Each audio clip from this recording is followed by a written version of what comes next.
My guest at this time is Jan C. Ting. He teaches law at the Temple University School of Law, and he served as an assistant director of the Immigration and Naturalization Service at the Justice Department during the George Bush administration. We want to get his thoughts now on President Trump, suggesting that he can change the birthright citizenship policy through an executive order. And Professor, thanks so much for being with us. Great to be with you. Well, what the president said in this interview with Axios, and there's audio of it as well, it says, it was always told to me that you needed a constitutional amendment. Guess what? You don't. He was told that analysis was in dispute, and Trump replied, you can definitely do it with an act of Congress, but now they're saying I can just do it with an executive order. Now, Section 1 of the 14th Amendment says all persons born or naturalized in the United States and subject to the jurisdiction thereof are citizens of the United States and of the state wherein they reside. No state shall make or enforce any law which shall abridge the privileges or immunities of citizens of the United States. And it goes on for another couple clauses there. So what do you make of the president's claim, first of all, on constitutional grounds, that he can either change or clarify this through an executive order? Well, I think there's a real legal issue there that the president has latched onto. It's a gross overstatement, which we hear all the time, that the 14th Amendment means every single person born in the United States is automatically a citizen. There are many widely acknowledged exceptions to that rule.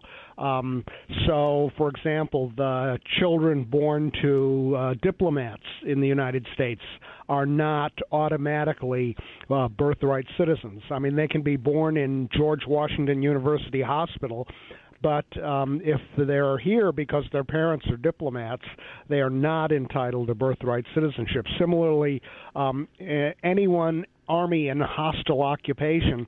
During World War II, the Japanese occupied some of the Aleutian Islands up in Alaska. Suppose they had produced a child on American soil during that occupation. Everyone acknowledges, oh, well, that child would not be a citizen of the United States, notwithstanding the 14th Amendment.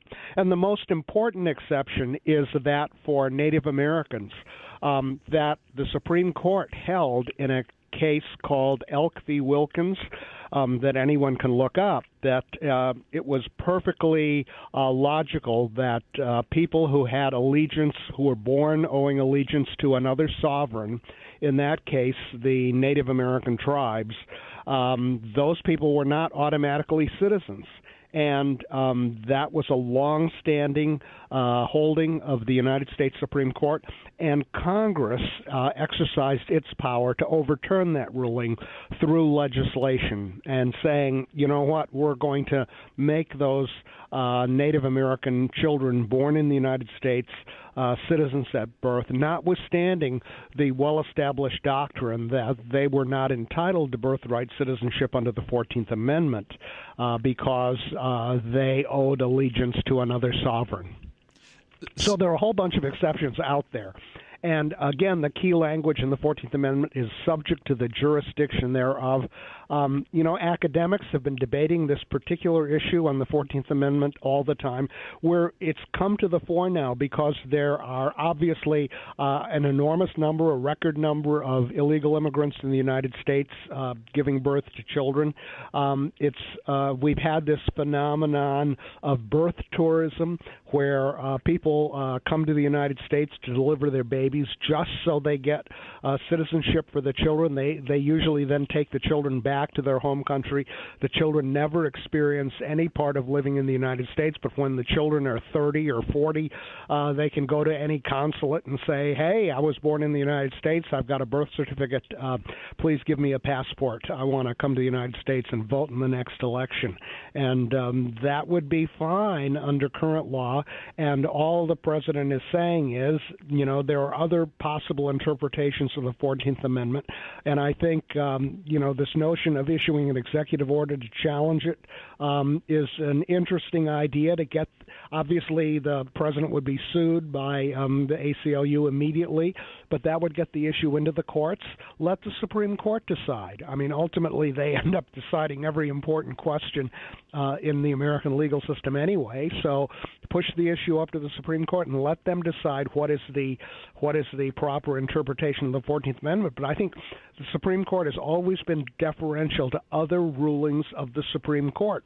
And out there is Elk v. Wilkins, which says the 14th Amendment does not mean that children are born U.S. citizens just because they're born in the U.S. If they owe allegiance to another sovereign. They are not subject to the jurisdiction of the United States at birth. Professor Ting, when this comes down to if you want to clarify the policy, how best is it done? There's the executive route, and then there's the legislative route, and some would even say that you need to amend the Constitution. But Section 5 of the 14th Amendment clearly says that Congress does have the power to enforce by appropriate legislation the provisions of this article. So if, in fact, this could end up being solved at the Supreme Court, like you were just talking about, at least some are saying that this seems contrary to the reaction we saw when President Obama tried to change immigration law, whether it was DACA or DAPA, following the 2014 midterms and allowing illegals who are here as adults to stay. So was President Obama within his constitutional bounds to make that argument as well, or is this different? Well, I don't think it's for me to decide that. I think it's for our judicial system to decide that, and I think it's quite possible that they will in due course. That case is still alive.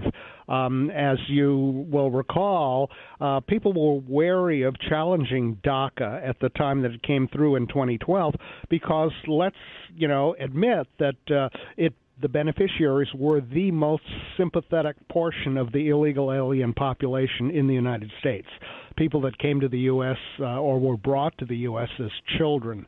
That led to some reluctance on the part of possible challengers to that. But when President Obama overreached and tried to extend DACA through a program called DAPA to include parents of American citizens, the challengers did rise up and challenge it and stop it in its tracks in the courts.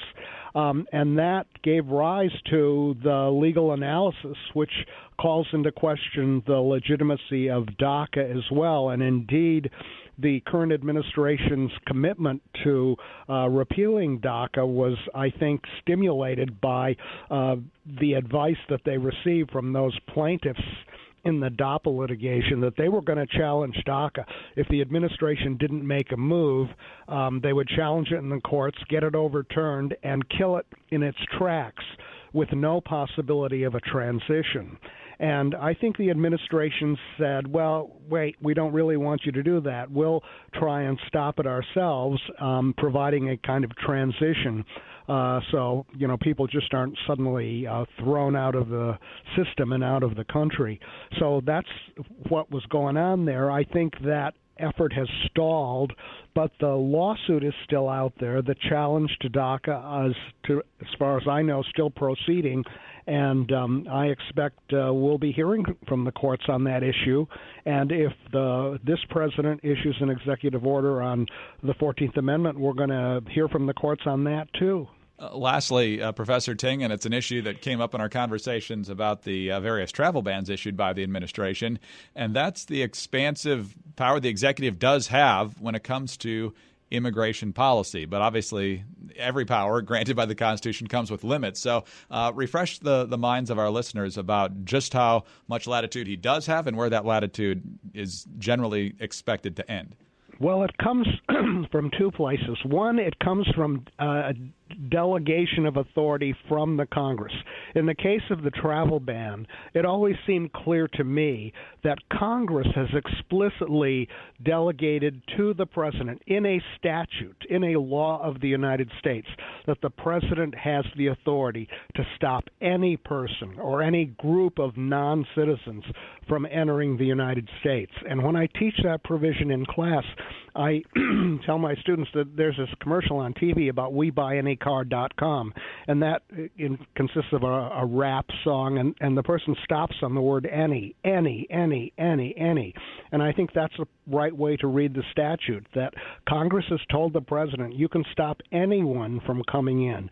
And from a policy point of view, I always say if you're riding on a train, don't you want someone to have the authority to pull the emergency brake to stop the train? And I think Congress, in its wisdom, has decided that the president should have the authority to stop people from coming in if he decides that there's a reason for doing so. So it was that authority that President Trump relied upon, and it was not a surprise to me, or I think people that read the legislation closely, that the Supreme Court was going to uphold that. I mean, the Youngstown Steel case back in the 50s held that the president is at the peak of his authority when he acts with the support of Congress, and he's at the very lowest level of his authority when he acts in defiance of Congress. So the travel ban was a case where he was explicitly acting under authority granted by Congress.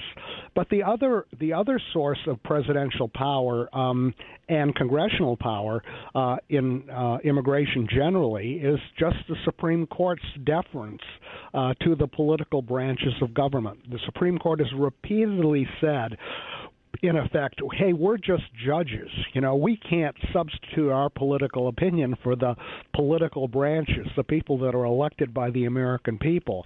And I think that's right. The big idea of the American Revolution and the American experience is that we govern ourselves through our elected representatives without a king. And so, the Congress and the president make our immigration policies, and it is appropriate for the Supreme Court to have repeatedly deferred to the political branches, even when they obviously disagreed with the policy, thought it was a bad policy, said it was a violation of American traditions, and was even a danger to peace. Nonetheless, the Supreme Court has said it's not our role as judges to substitute our political opinion for that of the political branches, the elected branches of government. And I think, I rely on the Supreme Court. They're well aware of that body of law, that body of precedent. And if the Supreme Court is going to have meaning, they have to. They can't just be another political branch of government. They can't flip back and forth. They have to follow the previous declarations from the Supreme Court, and that makes me think that the Supreme Court, at least, will continue to follow its own precedent and defer to the political branches in making immigration policy. And the Supreme Court has said in no other area of American law is the control over policy more complete than it is in the area of immigration. Immigration is a area that is uniquely appropriate for the political branches of government to decide, and the Supreme Court has said, and in which the judges are uniquely not qualified to weigh in on. They're just judges. They're not policymakers. Fascinating to hear the whole thing broken down. It goes so far beyond the news bites that we get on these stories. So good to have your analysis and your explanation of how the system really works. Professor, thanks so much for your time today. Always a pleasure. Temple University School of Law professor Jan C. Ting. He served as assistant director of the Immigration and Naturalization Service at the Justice Department during the George Bush administration. I'm Greg Columbus reporting for Radio America.